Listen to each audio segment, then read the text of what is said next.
বাংলাদেশের বাইরে পৃথিবীর বিভিন্ন প্রান্তে যেখান থেকে চ্যানেলে দিয়েছেন আপনাদের সকলকে সাদর আমন্ত্রণ তৃতীয় মাত্রা দেখবার জন্য আর তৃতীয় মাত্রায় কথা বলবার জন্য আমার আজকের অতিথি বায়াবস আছেন ভারত বাংলাদেশ চেম্বারের প্রতিষ্ঠাতা সভাপতি ও নিটল রেলওয়ে গ্রুপের চেয়ারম্যান আব্দুল মাতলুব আহমদ, আর আমার ডানের পেছনে সামির গ্রুপের চেয়ারম্যান মিস্টার আজিজ খান।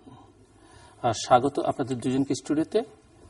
শুরু করতে চাই যে বিষয়টি নিয়ে, বাজেট অত্যাসন্ন এবং এই বাজেটকে সামনে রেখে ইতিমধ্যে যদিও বাজেট প্রণীত হয়ে গেছে, তেমন কিছু আলোচনা করবার নেই, তারপরও প্রত্যাশা কি আপনাদের এই বাজেট থেকে, বা কি সংযোজন চান এই বাজেটে, নতুন করে কি চান?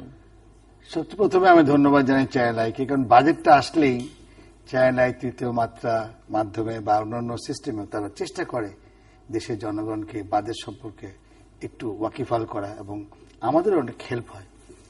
আমাদের বাজেট যতক্ষণ পর্যন্ত ইমপ্লিমেন্ট না হচ্ছে, বাজেট অ্যানাউন্সমেন্টের পরও কিন্তু আমাদের অনেক সময় থাকে অ্যামেন্ডমেন্ট করার জন্য। সেজন্য আমরা যে সাজেশনটা দেবো সেটা কিন্তু কোনো অসুবিধা হয় না, হোল মান্থ থাকে, এন্ড অফ জুন পর্যন্ত থাকবে। So what I am trying to tell you, যে আমাদের এইবারে বাজেটটা আমরা কিন্তু হোপ করছি যে দেশীয় শিল্প, দেশীয় ইনভেস্টমেন্টকে এনকারেজ করা হবে। মাঝে মাঝে উল্টো খবর পাই যে সম্পর্ক শুল্ক উঠে যাচ্ছে এবং আমাদের নাকি দেশীয় শিল্প হিট হতে পারে। আমি দৃঢ়ভাবে বিশ্বাস করি যে সরকার দেশীয় শিল্প, দেশীয় ইনভেস্টমেন্টকে অবশ্যই এনকারেজ করবেন, এবং যদি সম্পর্ক শুল্ক কমাতেই হয়, যেগুলো আমাদের দেশে বানাই না আমরা, বা যেটা এগুলো একটু নো প্রডিউসার, সেই সব জিনিসের দু একটা যদি তারা সম্পর্ক শুল্ক নামায় দেয়, তাতে আমাদের কোনো কিছু এসে যায় না। আরেকটা হচ্ছে যে বিশালভাবে এমপ্লয়মেন্ট জেনারেশনের যেসব জায়গাগুলো রয়েছে সেইগুলোর উপর একটু চাপ দিতে হবে। যেমন আমরা সবাই কিন্তু শিল্প ঢাকা চিটাগাংয়ের উপরে বেস করার চেষ্টা করছি। এখন টাইম আসছে এই শিল্পগুলোকে একটু জেলায় জেলায় নিয়ে যাওয়ার জন্য, এবং সেইখানে প্রয়োজনে সরকার can give some more incentives, যে তা যদি একটু দূরে যায় তাহলে আরো ভালো হয়। আজকে কিন্তু প্রধানমন্ত্রীর বক্তব্যে জেলায় জেলায় নিয়ে যাওয়ার মতো অবকাঠামোগত সুবিধা আছে কিনা সেটিও, সেখানে ওই একেবারে যে বড় শিল্প করতে হবে তা না, ওখানে একটু এসএমইর আন্ডারে যেগুলো হয়, মোট কথা সিদ্ধান্ত নিতে হবে যে জেলায় জেলায় শিল্প পার্ক করতে হবে, ছোট হোক, এসএমইর জন্য, কিন্তু লোকালি যে র মেটেরিয়াল অ্যাভেলেবল তার উপরে করতে হবে। এবং এই বিষয়ে আমি কিন্তু আমার যে প্রোগ্রাম আছে এবিসিসিআইতে, আমি জেলা ভিত্তিক শিল্পের উপরে কিন্তু অনেক কাজ করছি এবং কাজ করে যাব। আমি সরকারের যে পজিশনগুলো আমি দেখতে পাচ্ছি, তারাও কিন্তু আমি দেখছি যে তারা কিন্তু নানা জায়গায় শিল্প করার যে একটা অ্যাডভান্টেজ ফর দি কান্ট্রি, এটা কিন্তু দরকার। এটা না হলে কি হচ্ছে কি দেখেন, এই ঢাকা চিটাগাংয়ের এই যেখানে শিল্প বেল্ট, যার জন্য ম্যান পাওয়ার লাগে, সারা বাংলাদেশ থেকে কিন্তু এরা এখানে চলে এসে ভিড় জমাচ্ছে। আমি ইলেকশন ক্যাম্পেইনে, ফেডারেশন ইলেকশন ক্যাম্পেইনে আমি এমন কোন জায়গা নাই যে যাইনি, এবং অনেক জায়গায় দেখেছি শিল্পই নাই, কয়েকটা চালের কল কিংবা একটা দুটো ইটের ভাটা, এবং নর্মাল যেটা শিল্প যাকে বলি আমরা, তা নাই। এবং রাজশাহীতে আমি খুব দুঃখের সাথে বলতে চাই যে রাজশাহীতে এত বড় সিল্কের সম্ভাবনাময় জায়গা, এবং সিল্কের পরে যে তার ব্যাকওয়ার্ড লিঙ্কে যে তুঁত গাছ এবং যে পোকা বানানো, সম্পূর্ণ এখন ডিস্ট্রয়েড। অথচ রাজশাহীতে আমরা জেনে আসছি সিল্ক সিটি, এবং এই সিল্ক যদি চায়নাতে যাবেন, কত বিউটিফুল সিল্ক তারা বানাচ্ছে, কত দামি সিল্ক। ভারতে ত্রিপুরায় গেলাম, সেখানে তারা কি সুন্দর তারা সিল্ক ডেভেলপ করে ফেলেছে জিরো থেকে। তা আমার কাছে এখন মনে হয় time has come for us to think not too big. আমরা সমগ্র শ্রমিক ঘন, এবং যেসব জায়গাতে শিল্প নাই, যেসব জায়গাতে যেসব শিল্প হিস্টোরিক্যালি চলে আসছে বা র মেটেরিয়াল আছে, সেখানে সমাধান করবে ইনশাআল্লাহ। এটা করলে বাংলাদেশের যে প্রবৃদ্ধি হার 6-6.5 মধ্যে রয়েছে, এটা তখনই কিন্তু জাম্প করবে। দুটো জিনিস আজকে আমাদেরকে আটকে রাখছে, একটা হলো ব্যাংকের সুদের হার। অর্থমন্ত্রী রিসেন্টলি বলেছেন যে প্রবৃদ্ধির চেয়ে বাড়ানো তিনি খুব একটা আশাবাদী নন, দেখছেন না? উনি কিন্তু পরিস্থিতি এখন যেভাবে আছে এটা রেফারেন্সে বলছেন, ফ্যাক্টরস চেঞ্জ হয়ে যায়। যেমন আজকে আপনি দেখেন সবখানে একই কথা, যে ডাবল ডিজিট মানে 14, 15, 16, 18 এই পার্সেন্টেজে কিন্তু আর ব্যবসা করে ওরা আর টিকে থাকতে পারছে না। এমার্জেন্সি ভাবে এখন ব্যবসায়ীদের স্বার্থে, শিল্পের স্বার্থে, নিউ লোকাল ইনভেস্টমেন্টের স্বার্থে আমাদের 9% আনতে হবে। এবং এই বিষয়ে যেমন হচ্ছে না, অনেকেদের বড় বড় কোম্পানি যেমন আমাদের আইএসওয়াই সামিট কোম্পানি দেখবেন নিশ্চয়ই উন্নত বিদেশ থেকে কম পয়সার লোন নিয়ে আসছে, দেশি লোন তো নিচ্ছেন না। এই কারণে কিন্তু আমি ব্যাংকদের বলছি, তোমরা কিন্তু তোমাদের ভবিষ্যৎ নিজেরাই পড়াচ্ছ। কারণ বড় বড় কোম্পানি তোমাদেরকে অ্যাবান্ডন করে ডাইরেক্ট লোন বিদেশ থেকে নিয়ে আসে, তা তোমার লোকের লোন নেবে কে? মিস্টার মোহাম্মদ আজিজ খান। ধন্যবাদ। সর্বপ্রথম জিলুর ভাই আজকে ডাকার জন্য ধন্যবাদ। আরো বেশি খুশি মতলুব ভাইয়ের সাথে কথা বলতে পারছি। আগামীতে ইনশাল্লাহ মতলুব ভাইয়ের সাথে যখন দেখা হবে, মানে এরকম জায়গায় আসতে পারবো, তখন উনি আমাদের প্রেসিডেন্ট হবেন, আমাদেরকে রিপ্রেজেন্ট করবেন বলে আমরা আশা করছি। আমি দৃঢ়ভাবে আশা করছি। সেখানে কি আশা করেন সেই আলোচনা আমরা একটু পরে যাব। জি, বাজেট বাংলাদেশ একটা বিরাট সম্ভাবনাময় অবস্থায় আছে। দেখেন, $24 বিলিয়ন আছে বাংলাদেশের কাছে। পৃথিবী শুদ্ধ তেলের দাম মূল্য কমে গেছে। আমাদের গত বছর আলোচনাটার মধ্যে যদি অ্যানুয়াল ডেভেলপমেন্ট প্রোগ্রামটা ডিক্লেয়ার করা হচ্ছে, সেটি মাথায় রেখে যদি করেন, সেখানে আপনি যদি কন্ট্রিবিউট করতে চান। দেখেন, আমাদের তেলের জন্য প্রতি বছর প্রায় 4,000 কোটি টাকা ভর্তুকি দিতে হতো। এখন সেই বাংলাদেশ পেট্রোলিয়াম কর্পোরেশন 3,000 কোটি টাকা কামাবে। তার মানে 7,000 কোটি টাকা বাংলাদেশ সরকারের সাশ্রয় হবে শুধুমাত্র তেলের আমদানিতে, গত বছরের থেকে 7,000 কোটি টাকা, এবং আগামী বছরগুলিতে আরো বেশি। একইভাবে তাদের সাশ্রয় হচ্ছে সারা পৃথিবীতে জিনিসপত্রের দাম কমে গেছে, কপারের দাম কমে গেছে, স্টিলের দাম কমে গেছে। ইন্ডাস্ট্রিয়ালাইজেশনের জন্য একটা বিরাট সাহায্য, কারণ সমস্ত কিছুর দাম কম, র মেটেরিয়ালের দাম কম। কিন্তু আমরা কি দেখছি? আমরা দেখছি যে 1,65,000 কোটি টাকা বাংলাদেশে মানি মার্কেটে এক্সেস লিকুইডিটি বলে, আমি বাংলাটা এই মুহূর্তে বলতে পারছি না, excess liquidity in the money market. Bangladesh ব্যাংকের ওয়েবসাইটে অতিরিক্ত তারল্য, অতিরিক্ত তারল্য। জি, থ্যাংক ইউ ভেরি মাচ। অলস মানে 1,65,000 কোটি টাকা মতলুব ভাই বললেন, তবুও ইন্টারেস্ট রেট কমছে না। ইন্টারেস্ট রেটটা কমানো দরকার। ইন্টারেস্ট রেটটা কমছে না because of the bad loans. 1,65,000 কোটি টাকা তারল্যের বিপরীতে যদি এই তারল্যকে আপনি ইনভেস্টমেন্টে পরিণত করতে চান, তাহলে আপনার 60,000 কোটি টাকা ইকুইটি লাগবে। কারণ ব্যাংক তো ডেট দেয়, ব্যাংক তো আর ইকুইটি দেয় না। 60,000 কোটি টাকার ইকুইটি যে আপনি নেবেন, সেটার জন্য আপনাকে ক্যাপিটাল মার্কেটে যেতে হবে, Dhaka stock exchange, Chittagong stock exchange. কিন্তু সেখানে দেখা যাচ্ছে বাংলাদেশ সরকার কোন রকম প্রণোদনা কিংবা কোন রকম ভাবে আনতে পারছে না, যাতে নাকি বাংলাদেশের জনগণের সেভিংসটা এই ইনভেস্টমেন্টে পরিণত হয়। একইভাবে আমরা দেখছি যে যেই এনার্জির দাম সারা দুনিয়া জোড়া কমলো, কিন্তু আমাদের এখানে দেশে গ্যাসের অভাব। সেই গ্যাসের অভাবের জন্য ইন্ডাস্ট্রিতে কানেকশন দিতে পারছে না। তারল্য আছে ডেট মার্কেটে। সারা দুনিয়াতে র মেটেরিয়ালের দাম কমে গেছে, তেলের দাম কমে গেছে। ইনভেস্টমেন্ট করার জন্য যে একটা এসকিউ ডে, যে গ্যাস নাই, গ্যাস না থাকলে পরে কিভাবে আমরা অন্য জ্বালানি আনবো এবং সেই জ্বালানি এমনভাবে দিব যাতে আরো ভ্যালু এডিশন বেশি হয় বাংলাদেশে, এই জিনিসটা এই বাজেটে আমি আশা করব। কারণ এই ঘটনাটা ঘটে গেছে গত এক বছরে, যে আমাদের $24 বিলিয়ন হয়েছে, তেলের দাম অর্ধেক হয়ে গেছে। তো এটা মাথায় রেখে আমি শিওর আমাদের মাননীয় অর্থমন্ত্রী এবং তার সাথে যারা কাজ করছেন, তারা এমন একটা বাজেট দিবেন যাতে নাকি এই অতিরিক্ত তারল্য আপনি যেটা বললেন, এবং এই আরো 60,000 কোটি টাকা ক্যাপিটাল লাগবে, এই বিলে 2,20,000 কোটি টাকা আগামী এক বছরে আমরা বাংলাদেশে কিভাবে ইনভেস্ট করতে পারি। তাহলে মতলুব ভাই যেটা বলছেন এমপ্লয়মেন্টের কথা, এই সাক ইন করে নেবে এমপ্লয়মেন্টটা, অনেক এমপ্লয়মেন্ট হবে, অনেক আবার প্রেরণা বাড়বে, উদ্দীপনা বাড়বে, এবং 7%, 7.5% জিডিপিতে এফেক্ট করবে। আপনি অ্যানুয়াল ডেভেলপমেন্ট প্রোগ্রামের কথা বলেছেন। অ্যানুয়াল ডেভেলপমেন্ট প্রোগ্রামে আমরা ইউজুয়ালি যেই আর্গুমেন্টটা শুনি যে অ্যানুয়াল ডেভেলপমেন্ট প্রোগ্রাম করা হয় একটা বিরাট বড়, কিন্তু তার ব্যবহার হয় না, বাস্তবায়ন হয় না।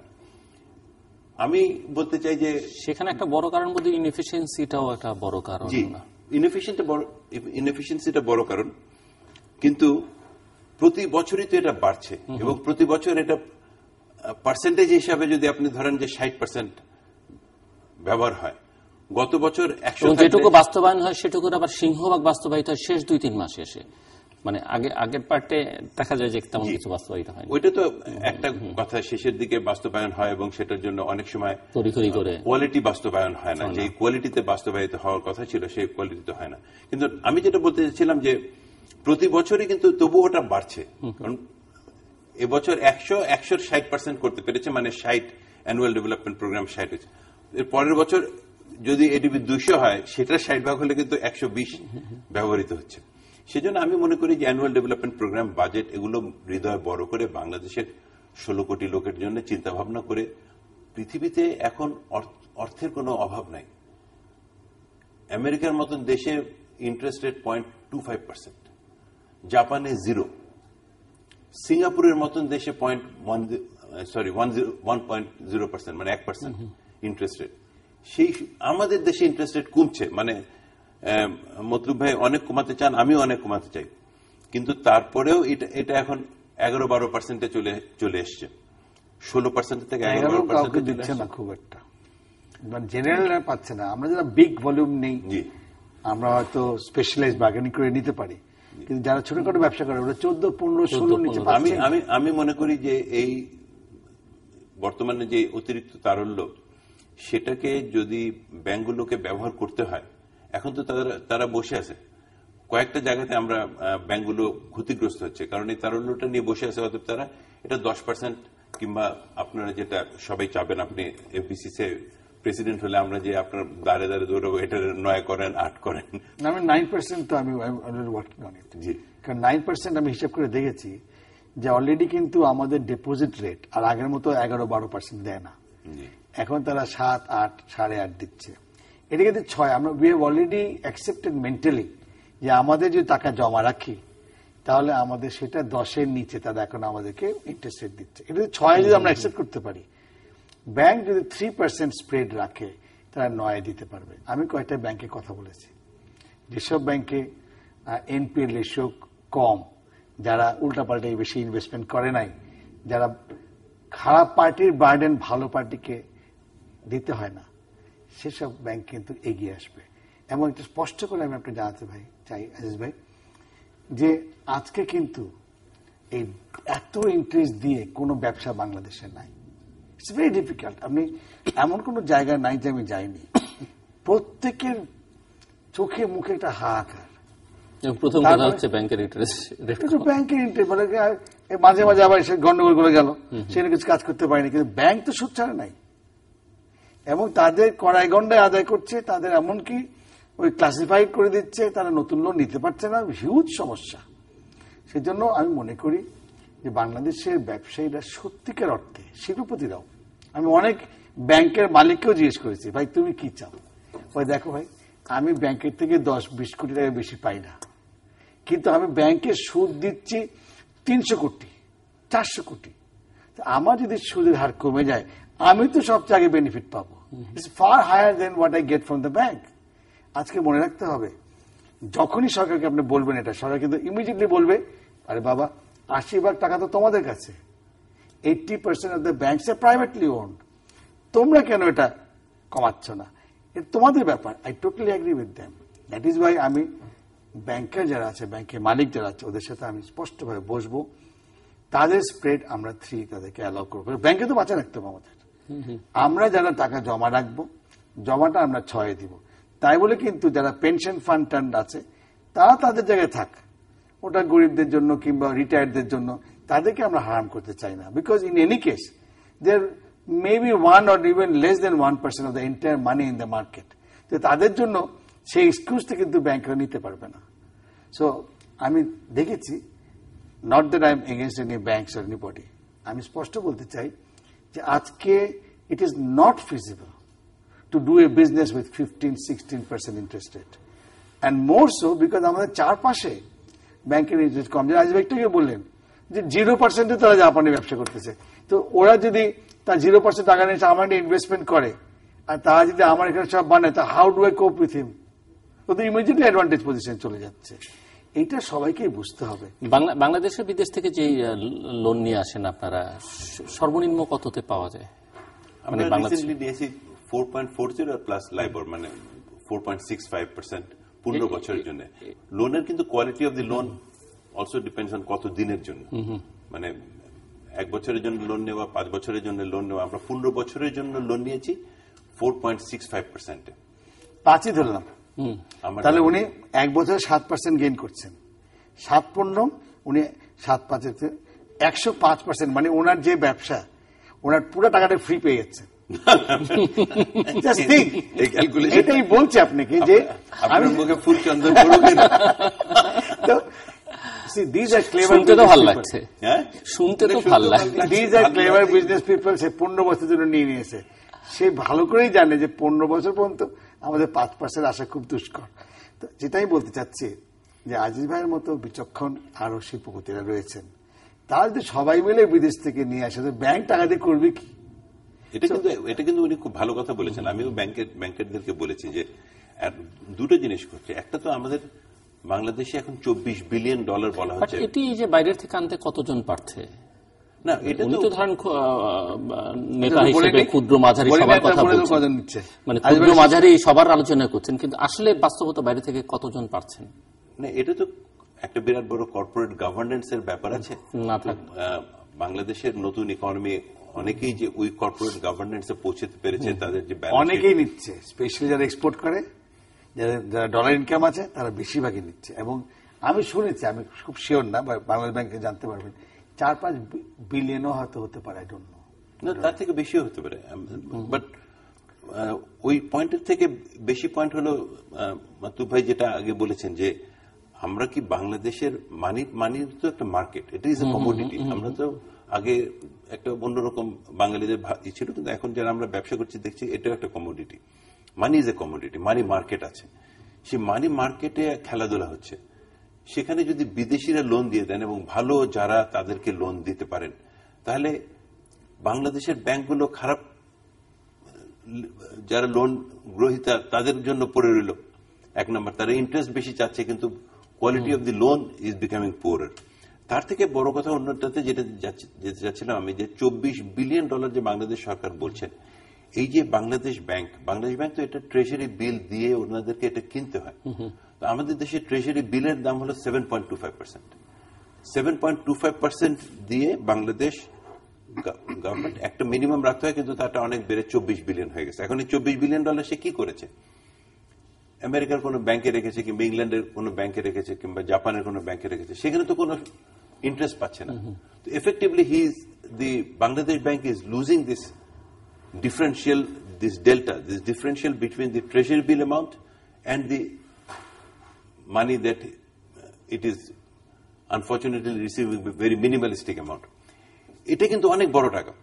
কাজে এই 24 বিলিয়নটাকে ইনভেস্টমেন্টে পরিণত করতে হবে। পৃথিবীর অনেক দেশে যখন এরকম অবস্থা হয়েছে, তখন তারা ইনভেস্টরদেরকে বলেছে, নিজের দেশের ইনভেস্টরদেরকে বলেছে যে বিদেশে যে ইনভেস্ট করো। সিঙ্গাপুরে একটা কোম্পানি আছে, সরকারি সংস্থা আছে, ইন্টারন্যাশনাল এন্টারপ্রাইজ বলে, under the economic development board.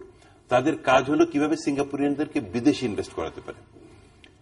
আমেরিকার সরকারের কাজ হলো তুমি যে বিদেশে ইনভেস্ট করো। আমরা মাল্টিন্যাশনাল কোম্পানি যখন বলি, মাল্টিন্যাশনাল কোম্পানিগুলিকে কে, সেই ইস্ট ইন্ডিয়া কোম্পানিকে আজকে থেকে 250-300 বছর আগে ইংরেজ সরকার বলেছে তুমি বিদেশে যে ইনভেস্ট করো। আর আমাদেরকে তারা ভুল দিচ্ছে, অ্যাডভাইস দিচ্ছে, এবং মাঝে মাঝে আমরা সেই অ্যাডভাইস নিচ্ছি। খালি কিভাবে অর্থনীতিটাকে আটকায় ধরে রাখা যায়, কিভাবে আমাদের হাত পাকে বেঁধে রাখা যায়, কিভাবে আমাদেরকে চোর বানায় ফেলানো যায়। মানে $5,000 নিয়ে তুমি বিদেশে যেতে পারবা সারা বছরের জন্য। শরীর খারাপ হলে পরে অনেক মাস ধরে সেই পারমিশন নিতে হবে, যদি কিছু ডলার নর্মাল ওয়েতে নিয়ে যেতে হয়। এই সমস্ত মেন্টালিটিগুলো বাদ দিয়ে আমাদেরকে চিন্তা করতে হবে, মুক্ত মনে চিন্তা করতে হবে যে দেশের বর্তমান প্রেক্ষাপট কি। বর্তমান প্রেক্ষাপট হলো $24 বিলিয়ন আছে। বর্তমান প্রেক্ষাপট হলো বাংলাদেশ ব্যাংককে রেগুলারলি ইন্টারভিন করতে হচ্ছে নিজের টাকাকে উইক করে রাখার জন্য। বাংলাদেশ ব্যাংক যদি কালকে ডলার না কিনে, আগামী ওপেনিং ডেতে যদি বাংলাদেশ ব্যাংক কিছু ডলার না কিনে ব্যাংকগুলোর কাছ থেকে, তাহলে পরে টাকা স্ট্রেংথেন করে যাচ্ছে। আমরা সারা জীবন একটা প্রেক্ষাপট ছিল আমাদের যে বাংলাদেশ টাকা 4-5% লস হবে। এখন তো উল্টো হয়ে গেছে, 4-5% গেইন করছে বছরের পর বছর। এখন বাংলাদেশের লোকরা কেন বিদেশে টাকা রাখবে? বিদেশে ডলার রাখলে তো তার প্রতি বছর লস হয় 4-5%। আগে যখন 5-6% বেড়ে যেত সে ভাবতো তার একটা বিরাট বড় লাভ হচ্ছে। এখন বিদেশে টাকা রাখতে হলে রাখে স্বাস্থ্যের জন্য কিংবা শিক্ষার জন্য। সেটা যদি ফর্মালি অ্যালাউ করে দেয় তাহলে বাংলাদেশের লোকজন অনেক বড় মন নিয়ে কাজ করতে পারবে, বিদেশে ইনভেস্ট করতে পারবে, কম্পিটিশন দেখতে পারবে। বিদেশিরা আমাদেরকে এসে অনেক গ্রেডিং বাড়িয়ে দেবে যে এরা তো মুক্তবাজার অর্থনীতিতে মুক্ত মনে কাজ করছে এবং সাহসের সঙ্গে কাজ করছে। আমাদের বিদেশে থেকে এখন $15 বিলিয়ন আসে। আমাদের লোক বিদেশে যে $15 বিলিয়ন কামিয়ে নিয়ে আসে, যার জন্য বাংলাদেশকে কোন রকম পয়সা টয়সা দিতে হয় না। মানে এটা কোনো এক্সপোর্ট না যে একটা শার্ট তৈরি করতে লাগলো আমার $2, পরে $2.25 বিক্রি হলো। এটা পুরো $2 এসে মোস্টলি শ্রম দিয়ে নিয়ে চলে আসতেছে। এক্সপোর্ট বাড়ছে, নিজের দেশের ইকোনমি বড় হচ্ছে। আমাদের কপাল কত ভালো, এই এমন একটা সময় সন্ধিক্ষণে আছি যখন নাকি সারা পৃথিবীতে ইনফরমেশন টেকনোলজি এসে গেছে এবং ইনফরমেশন টেকনোলজিতে কোন রকম ইনভেস্টমেন্ট প্রয়োজন হয় না। আপনি আজকে যে গুগল টাইপ করে দেখছেন, আমি আসার আগে এফবিসিসিআই গুগল করেছি যে কি জিনিসটা, ওনার সাথে কথা বলবো সেই সৌভাগ্য যখন হয়েছে। এফবিসিসিআই একটু বুঝে আসি, 1 সেকেন্ডের ভিতরে গুগলের ভিতরে এফবিসিসিআই কবে তৈরি হলো, কি হলো, কতজন লোক, কতজন মেম্বার, কিভাবে মেম্বার হয়, সমস্ত কিছু সামনে এসে যাচ্ছে। একই জিনিস এসে যাবে যদি আমি আমেরিকার কোন সংস্থা সম্বন্ধে জানতে চাই, এবং এটা ফ্রি। এরকম ভাবে সকল শিক্ষা, পৃথিবীর কোথায় যাবেন আপনার ট্রাভেল এজেন্ট দরকার নেই, আপনি নিজে বুক করছেন, হোটেল বুক করছেন, সমস্ত কিছু করছেন। এই যে দ্রুত গতিতে পৃথিবীতে চলছে এবং সেই দ্রুত গতির ভিতরে আমি উঠে যেতে পেরেছি, সেটা যদি মুক্ত মনে আগায় যায় তাহলে কোথায় চলে যাব? আমি কিন্তু আসবের সাথে খুব একটা দিকে খুব ইম্পর্টেন্ট কথা উনি বলছেন, সেটা হলো দেখেন 40-45-44 বছর ধরে আমরা স্বাধীন হয়ে গেছি। আজকে কিন্তু এক একজন আমরা এক একটা শিল্পে বলেন বা ইন্ডাস্ট্রিতে বলেন বা ফাইন্যান্সিং এ বলেন, আমরা কিন্তু মোটামুটি এক্সপার্ট হয়ে গেছি। টাইম হ্যাজ কাম, বাংলাদেশি আমাদেরকে ছেড়ে দিতে হবে। ইনভেস্ট আউটসাইড দ্য কান্ট্রি, আমাদের ক্যাপিটাল এখন খুলতেই হবে। কারণ আমাদের ইকোনমি যতই আমরা এখন 3,000 কোটি টাকার বাজেট দিই, 3 লাখ কোটি টাকার বাজেট দিই, তাতেও কিন্তু আমাদের মার্কেট ইজ টু স্মল। আমাদের যদি ছোট ছোট চাকরি করে $15 বিলিয়ন যদি আমাদের আপনি করতে পারে, ওনার মতো লোক যদি বিদেশে গিয়ে ইনভেস্টমেন্ট করেন আর ইনভেস্টমেন্ট ফ্রি থাকে, কত $বিলিয়ন আমরা নিয়ে আসতে পারবো। পাশের দেশই তো $3 ট্রিলিয়ন ইকোনমি। আপনি চারদিকে তাকায় দেখেন, যেসব দেশে ইনভেস্টমেন্ট করলে আমাদের এক্সপার্টিস আমরা ইউজ করতে পারি। বাট এটা নিয়ে তো কথা বলছেন অনেকদিন ধরে, সরকার কিছুটা নমনীয় মাঝে মধ্যে মনে হয়। হ্যাঁ, ওনারা অ্যাকচুয়ালি এখন কেস টু কেস বেসিস করতে চাচ্ছেন, কিন্তু কেস টু কেস বেসিস বললে কিন্তু হয় না। একটা লিমিটেড টাইম বলতে পারেন, ঠিক আছে, আমরা 100 মিলিয়ন 200 মিলিয়ন বা $1 বিলিয়ন আমরা এখন পর্যন্ত কাউকে কোনো এখন পর্যন্ত শুধু একটা মিয়ানমারে গার্মেন্টস জন্য দিয়েছেন, তাও খুব কেস টু কেস।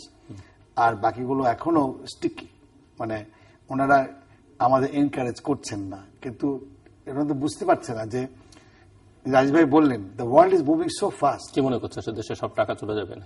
ওনারা ফ্লাইট অফ ক্যাপিটাল মনে করেন, কিন্তু এটা কিন্তু খুব শিখির ধারণা। কারণ আজকে আমি যেটা রাজ ভাই বললেন, আমার টাকা বাইরে নিয়ে লাভ কি? ওদের 1 পয়সা নাই, ইন্টারেস্ট নাই, তো টাকা করবেন কি আপনি? তারপরে ওদের ট্যাক্স টুক্স কত ঝামেলা থাকে না? কেন আজকাল মানুষ ঝামেলা করবে? পৃথিবীর শ্রেষ্ঠ জায়গায় ইনভেস্টমেন্টের জন্য বাংলাদেশ। কিন্তু যখন এখানে আপনি বড় হয়ে যাবেন, তখন কিন্তু আপনাকে you have to get outlet. বেশি বড় হয়ে গেলে আপনার ধাক্কাতে কি লেগে যায়।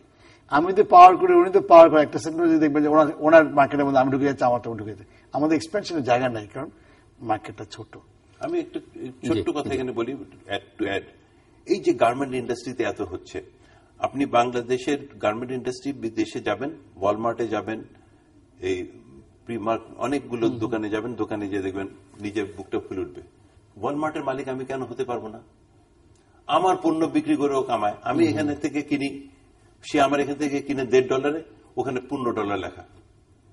$1.5 দিয়ে কিনেছে, $15 বিক্রি করছে। $15 এখানে শ্রমিক 8,000 টাকা বাড়ায় বুড়ায় 10,000, 9,000, 5,000, 8,500, 8,200 করে আমার দেশের ব্যবসায়ী, আমার দেশের লেবার কে চেপে ধরে ওখানে এত বেশি ইনকাম করছে, সার্ভিস প্রোভাইড করে, দেখে একটা সুন্দর জায়গা করছে। আমি যদি সেই ওয়ালমার্ট কিনতে যাই, যে না আমি একটা ওয়ালমার্ট কিনবো, ওখানে কিনে আমি আমার নিজের দেশের মাল ডিস্ট্রিবিউট করব। উনি ইন্ডিয়ান টাটার সাথে কাজ করছেন, এখানে ওদের সংযোজন করছেন। কিছুদিন পরে টাটা এখানে আসবে, হিরো এখানে আসবে, ইয়ামাহা আসবে, অন্যান্য নানান টেলিভিশন কোম্পানিগুলো আসবে, এসে মার্কেটে তারা করবে না, যাতে নাকি লাভ আরো বেশি হয়। তো আমি আমার পণ্যটাকে বিদেশে আমার বিক্রি করতে পারবো না কেন? Why do I not have a shop in the high street of London and New York and Los Angeles? এইটাই হলো থিঙ্কিং, বুঝছেন, মডার্ন থিঙ্কিং এটাই। দেখেন আয়রনি কি, এই যে $15 শার্ট যে ওখানে দেখছেন, সেই লেভেলটাও কিন্তু আমরা $15 এখান থেকে লাগিয়ে দিচ্ছি। হ্যাঁ, এখানে লাগিয়ে দিচ্ছি, যদি পাচ্ছি $1.5, চোখের সামনে দেখতে পাচ্ছি তারা 10 গুণ টাকা নিয়ে যাচ্ছে, কিন্তু আমরা হা করে তাকায় আছি। কেন? সময় এসে গেছে, আমাদের ছেড়ে দিক। দেখা যাক, এখানে আপনি বারবার বলছিলেন যে নতুন প্রেসিডেন্ট, সম্ভাব্য প্রেসিডেন্টের সঙ্গে কথা বলছেন, যে বাংলাদেশের শীর্ষ ট্রেড বোর্ডের নির্বাচন 2 দিন পরে, ডে আফটার টুমরো। সো আপনি আসলে কি আশা করেন? আমি তো মানে এফবিসিসিআই এর কাছে কেমন এফবিসিসিআই দেখতে চান আপনি? আমি পৃথিবীর কাছ থেকে ইনফ্যাক্ট কালকে নির্বাচন, আমরা যখন কথা বলছি তখন তো 22 তারিখ। ওনার সাথে আমার কলেজে পড়ার সৌভাগ্য হয়েছে, উনি আমার থেকে অনেক ভালো ছাত্র ছিলেন এবং তারপরে অক্সফোর্ডে পড়েছেন, আমি ঢাকা ইউনিভার্সিটিতে পড়তে পেরেছি। But I have a lot of respect for him, এবং আমি মনে করি যে বাংলাদেশের FBCCI as a consultative body, as a conduit আমাদের সাথে সরকারের, যে জন্য আজকে একটু বেশি করে বলছি যে উনি যদি কিংবা আমার মতে যখন প্রেসিডেন্ট হবেন, তখন এই কথাগুলো, এই ভাবনাগুলো, এই চিন্তাগুলোকে সরকারের কাছে নিয়ে যেতে পারেন, বুঝাতে পারেন, এবং সরকারকে বুঝাতে পারেন যে আমাদের দক্ষতা কতখানি বেড়েছে বাংলাদেশের, যেটা উনি নিজেও দক্ষ ব্যবসায়ীও বটে, এবং একই সাথে এখন আমাদেরকে রিপ্রেজেন্ট করবেন। সেদিক দিয়ে একটা বিরাট বড় আশা আলো দেখছি ওনার মাঝে, মতলব ভাইয়ের মাঝে, এবং আমি দৃঢ়ভাবে বিশ্বাস করি সেই আশায় আলো জ্বলে উঠবে। আমি একটা জিনিস, আপনি তো দীর্ঘদিন ধরে ব্যবসা বাণিজ্য শিল্পের সঙ্গে যুক্ত আছেন, আপনার এক্সপিরিয়েন্স কি? মানে ট্রেড বোর্ডগুলো আসলে কিভাবে হেল্প করে, আদৌ তেমন কিছু করতে পারে কিনা বা করে কিনা? দেখেন, আমি নিজে ওই পলিটিক্সের ভিতরে না, আপনি পলিটিক্সে নেই, আমি বলছি যে আপনি যে ট্রেডের সঙ্গে যুক্ত বা আপনি যে বিজনেস করছেন, সেখানে আপনি কোনো দেখেন হেল্প পাচ্ছেন কিনা, বা যেটি চাচ্ছেন, এক্সপেকটেশন এক ধরনের থাকেই, যে সেক্ষেত্রে কি ভূমিকা রাখতে পারে, যেটি ওনার হয়তো ভবিষ্যতে কাজ করতে। বাংলাদেশের জন্য ট্রেড বডিজ গুলো আরো বেশি ইম্পর্টেন্ট হয়ে পড়ে। কিসের জন্য ট্রেড বডিজ গুলো ইম্পর্টেন্ট হয়ে পড়ে? কারণ বাংলাদেশের সরকারের সাথে বাংলাদেশের ব্যবসার সাথে ব্যবধান অনেক বেশি। অন্যান্য দেশে যেখানে মুক্তবাজার অর্থনীতি হয়, সেখানে সরকার একটা রেগুলেটর আলাদা করে দেয়, এখানে মোস্ট অফ দি টাইম সরকারি রেগুলেটর। ধরেন আমাদের তেলের ব্যবসাতে বিপিসি, বাংলাদেশ পেট্রোলিয়াম কর্পোরেশনের রেগুলেটর, আগে ছিল বিটিসিএল, সেই রেগুলেটর ছিল, এখন যদিও আরেকটা বডি করা হয়েছে, রেগুলেটর চেঞ্জ করা হচ্ছে। কিন্তু অনেক ক্ষেত্রেই সরকার কিংবা সরকারি সংস্থা ব্যবসাকে রেগুলেট করে, যদিও তাদের কোনো ব্যবসা সম্বন্ধে ধারণা আছে, ওটা বলা ঠিক হবে না, ধারণা নেই, মানে এক্সপিরিয়েন্স নেই। একটা হলো ফিজিক্যালি নিজের ব্যবসা করা, উনি তো নিজে ব্যবসা করে ওইখানে উঠেছেন। এখন উনি যখন বাংলাদেশ সরকারকে আমাদের হয়ে বুঝাতে পারবেন, তখন বাংলাদেশ সরকার অনেক বেশি বুঝবে এবং তার রিয়াকশন গুলো অত ভালো হবে, যতখানি ভালো হবে তার মাধ্যমে আমরা নতুন ভালো রেগুলেশনস পাবো, পলিসিস পাবো, লস পাবো রিলেটিং টু। দেখেন কতদিনের পুরনো ল হয়ে গেছে আমাদের, যে এই বাংলাদেশের কোম্পানি ল, সেই কোম্পানি ল কতদিন ধরে আমরা গুতোচ্ছি। ওনার কাছে আশা করবো যে উনি যাবেন, কোম্পানি ল গুলোকে আমাদের মাননীয় মন্ত্রী তোফায়েল আহমেদ সাহেবের কাছে যাবেন, যে বলবেন যে না, আপনি কোম্পানি ল আগামী 3 মাসের ভিতরে বদলান। ল যেগুলো প্রপোজ করা হয়েছে ওগুলো অনেক ভালো, অনেক। আমি নিজে গিয়েছিলাম তোফায়েল আহমেদ সাহেবের কাছে, মাননীয় মন্ত্রী মহোদয়ের কাছে। অনেক জায়গা থেকে অনেক রকম প্রেশারের জন্য ওনারা করতে পারছেন না, সেখানে আমাদের মতলব ভাইয়ের বুদ্ধিমত্তা কাজে লাগিয়ে যদি ওগুলিকে তাড়াতাড়ি করতে পারি, এরকম ভাবে across the board the relationship between the government and the business is so much today in this free market economy that এটা আমাদের হ্যান্ড ইন গ্লাভস না হলে পরে দেশের উন্নতি হয় না। এখন তো ইন্ডাস্ট্রি সরকার করে না, এমপ্লয়মেন্ট তো সরকার ক্রিয়েট করে না। Last but not the least, একটা আপনি যখন এই প্রশ্নটা করেছেন সেই হিসাবে আমাদের বাংলাদেশের সবচেয়ে বড় প্রাইভেট সেক্টর হলো ফার্মার্স, এগ্রিকালচারিস্ট। কিন্তু এগ্রিকালচারিস্ট ফার্মার্সদের কোন অ্যাসোসিয়েশন আছে বলে আমি জানি না। তো I would request him that ওনার এনকারেজ করা উচিত। কিন্তু 25% অফ দি জিডিপি এবং সবচেয়ে বড় সংখ্যক ব্যবসায়ী আর ফার্মার্স।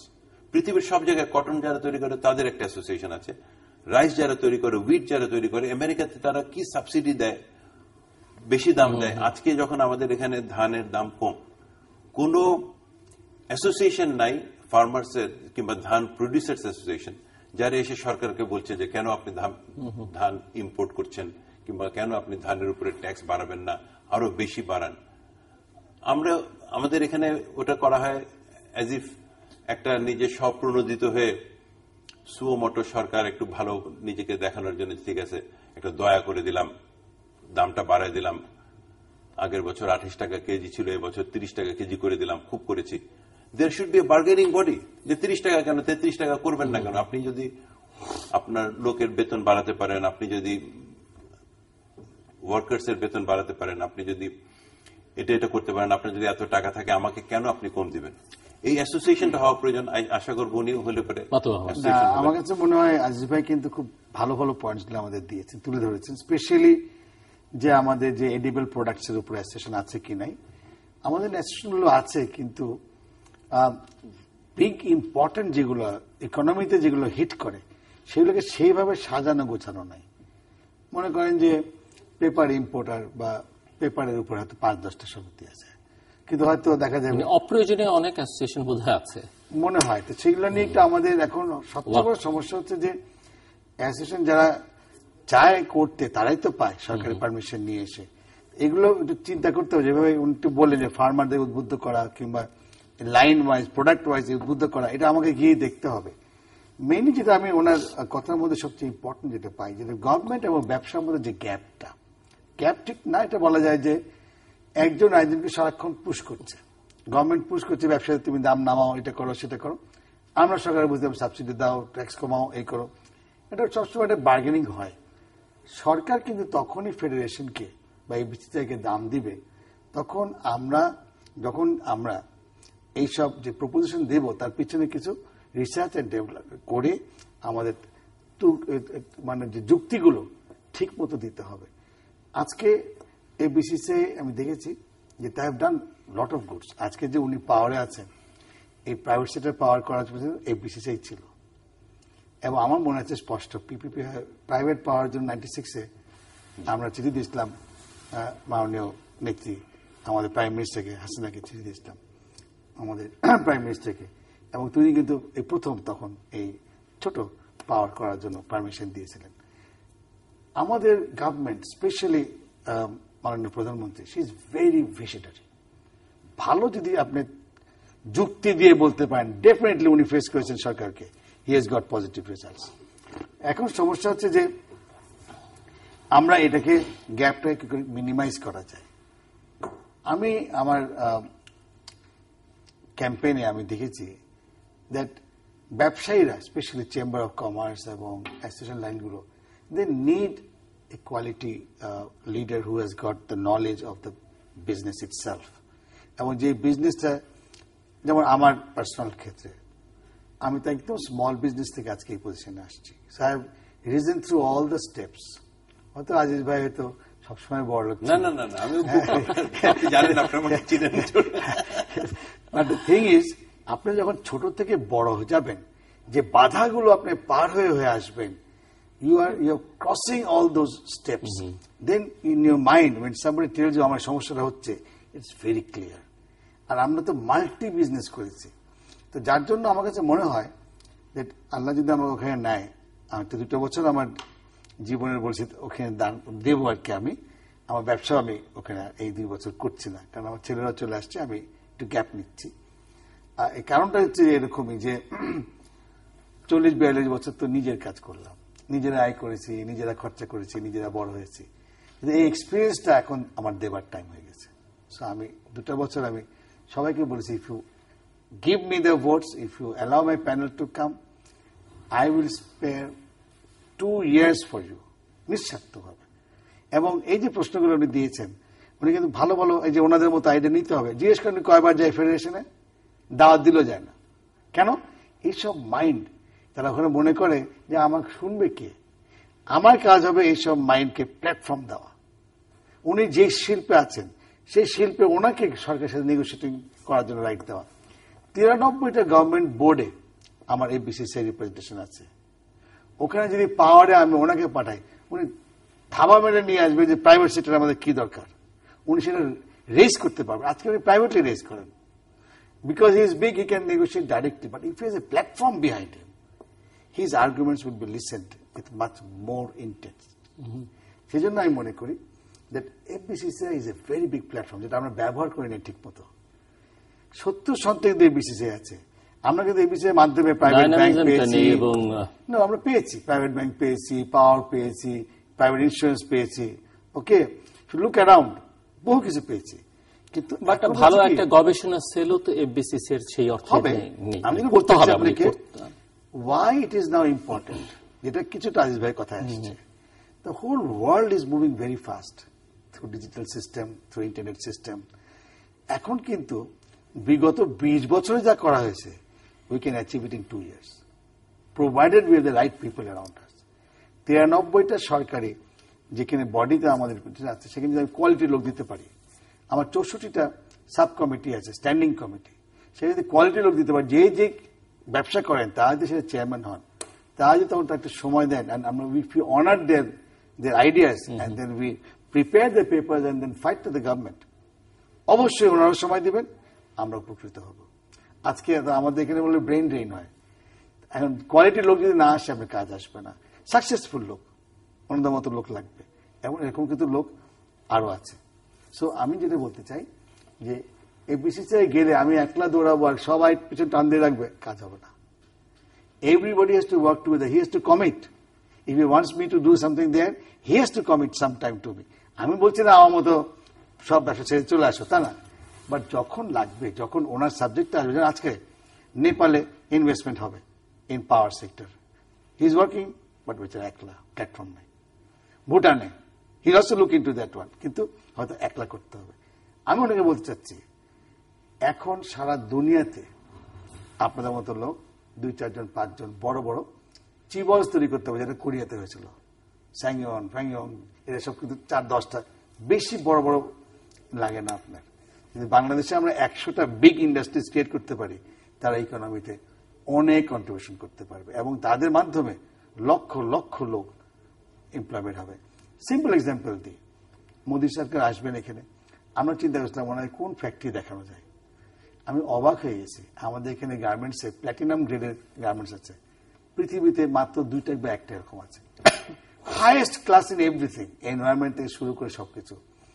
এবং ওখানে যদি কেউ ইন্ডিয়ানটা পাওয়া যায়, ওরা বুঝবে যে কোথায় আছে, তারা বুঝতে পারবে না। This is the entrepreneurship of Bangladesh. They know how to invest, they know how to take risk, and they also know how to make money. So আমরা একটু শেষের দিকে, যেহেতু আপনি নরেন্দ্র মোদী বাংলাদেশ ভিজিটের প্রসঙ্গটা আনলেনই, তিনি আসছেন জুনের প্রথম দিকে, কি এক্সপেকটেশন এই সফর থেকে? ইতিমধ্যেই ল্যান্ড বাউন্ডারি এগ্রিমেন্টের রেটিফিকেশন ভারতীয় পার্লামেন্টে হচ্ছে, এটি বড় অ্যাচিভমেন্ট, এবং নরেন্দ্র মোদীর পরেই সম্ভবত আবার চীনের প্রধানমন্ত্রী বাংলাদেশ ভিজিট আসছেন। এখন প্রথমে বলি, মোদী ভিজিটটা বেসিক্যালি আপনি একটু বললে তারপর ওনার কাছে ওনার ভিজিটটা বেসিক্যালি হবে ল্যান্ড বাউন্ডারি বর্ডারটা ঠিক করা, তিস্তা নদীটা আলাপ করা, বেসিক্যালি পলিটিক্যাল হবে বেশি, প্লাস গুডউইল ভিজিট হবে। কারণ ওনার অত বড় ভিজিটে আমরা খুব একটা বিজনেসের এক্সপেক্ট করছি না, কিন্তু যেটা পাবো সেটা হলো ভারতীয়দের জন্য একটা ইজেড ইকোনমিক জোন। আমরা ওদেরকে বলবো যে তোমরা এখানে ইনভেস্টমেন্ট করতে পারো। ভারতে ইনভেস্টমেন্ট আমরা টানার চেষ্টা করব, কারণ আজকে যদি আমাদের তো কমপ্লিট মার্কেট অ্যাক্সেস পেয়ে গেছি ভারতে, কিন্তু আমাদের প্রোডাক্ট নাই, ডাইভার্সিফিকেশন অফ প্রোডাক্ট নাই, আমাদের এক্সপোর্ট করবো কি, ব্র্যান্ডও নাই। সেজন্য যেমন প্যারাশুট তেল ওটা এখানে বানাচ্ছে, এর now they have to export this parachute to neighbouring areas of India. ঠিক সেরকম ভাবে আমরা ওদেরকে বলেছি তোমরা ইনভেস্টমেন্ট করো, বড় বড় ইনভেস্টমেন্ট করো, sell in Bangladesh, sell to the world under our LDC scheme, and re-export to India. তখনই আমার এক্সপোর্টটা বাড়বে। সো আমি এক্সপেক্ট করছি যে ওরা ইজেড পাবে, এবং তারা এইবারে আমি এক্সপেক্ট করছি যে মোদি সাহেব আসার পরে এই যে ব্যবসা বাণিজ্য শিল্পের যে আমাদের একটা গুড রিলেশনশিপ আছে, এটা নতুন মাত্রা নেবে, এবং সরকারি যেটা politically also will go to a higher level, এবং এটা খুব দরকার। ইনশাআল্লাহ জুন মাসে উনি আসবেন, এবং কানেক্টিভিটির উপরে আমি মনে করি যেটা প্রি-65 ছিল, যে আমরা গাড়ি চালায় চলে যেতে পারবো কলকাতা, ওরা গাড়ি চালিয়ে আসবে আমাদের কাছে। এই যে মুভমেন্টটা, free movement of goods and people, এটাও আমার মনে হয় একটু ত্বরান্বিত হবে। আজিজ খান,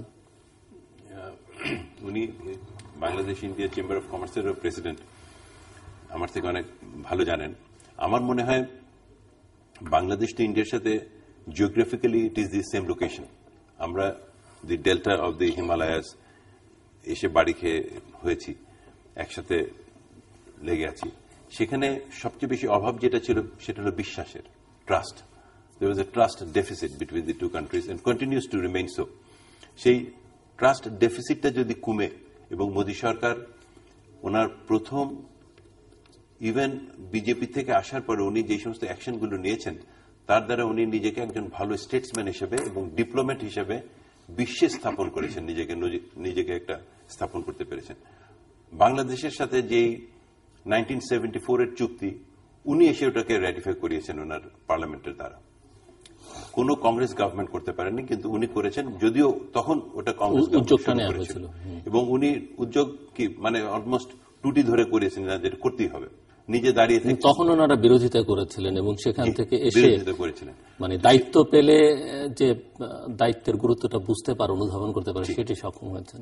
জি, এই যে বিশ্বাস স্থাপন করা, বাংলাদেশ ভারত একে অপরকে যদি বিশ্বাস করতে পারে, তাহলে আমাদের গতিটা অনেক বেড়ে যাবে। এখন সারা পৃথিবী বলছে এশিয়ার সেঞ্চুরি, এশিয়ান সেঞ্চুরি। চায়না 8-10% গ্রোথে, 10%-এর উপরে গ্রোথে কন্টিনিউয়াসলি 15 বছর করেছে, এবার তারপরে কমে 8%-7% আসছে। আবার ইন্ডিয়া 8% গ্রোথে গিয়েছে, এখন 6% থেকে আবার উপরে যাচ্ছে। বাংলাদেশ 6.5%, এবছর 2015-16-তে ইনশাল্লাহ 7%-এ যাবে।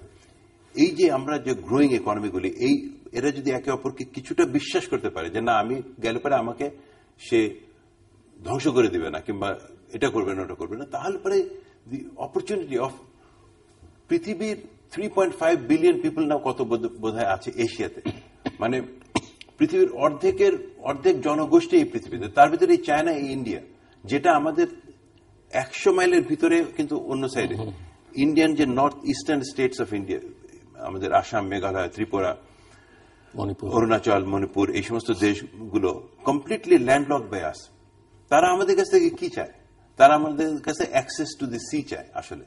কারণ যাদের এই সমুদ্রের সাথে সম্পর্ক নাই, তারাই বড়লোক হতে পারে না, কারণ তারা বিশ্বের সাথে আদান প্রদানে, ইম্পোর্ট এক্সপোর্টে আটকে যায়।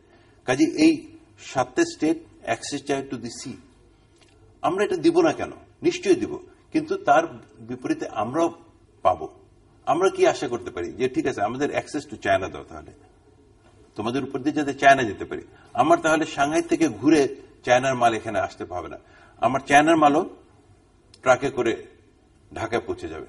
আমরা তো চায়না থেকে অনেক জিনিস ইম্পোর্ট করি, মানে সাম অফ দেম, সবই যে আসবে তা না, বিকজ চায়নারও সাউথে বেশি উৎপাদন হয়, নর্থে অত বেশি উৎপাদন হয় না এটা।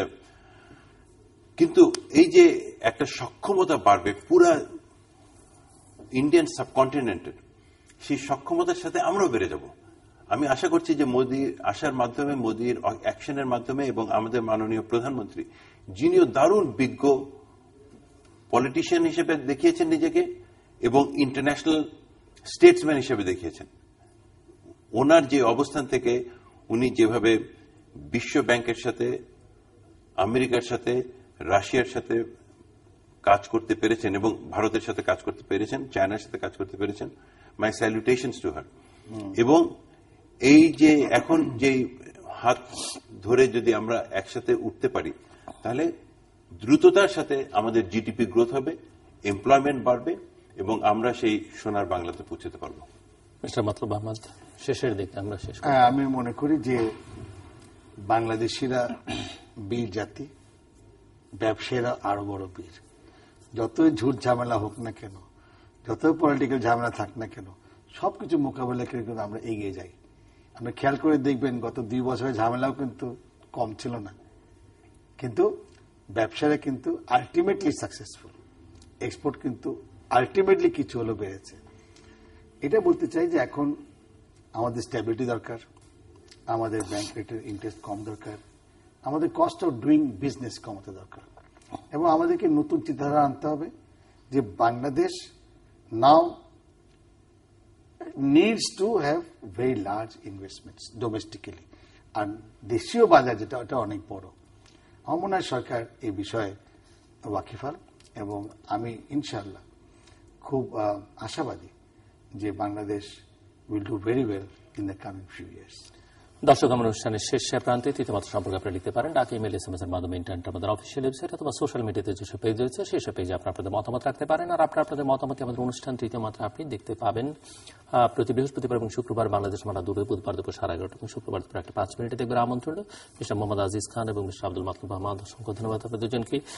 দর্শক মন্ডলী, দুজন সফল ব্যবসায়ী কথা বলছিলেন, একজন ব্যবসায়ী নেতা এবং বাংলাদেশের সবচাইতে বড় যে ব্যবসায়ী সংগঠন তার নেতা হবার পথে রয়েছেন। চূড়ান্ত সিদ্ধান্ত হবার আগে অবশ্যই সেটি বলা যাবে না, তবে সেরকম একটা সম্ভাবনা রয়েছে।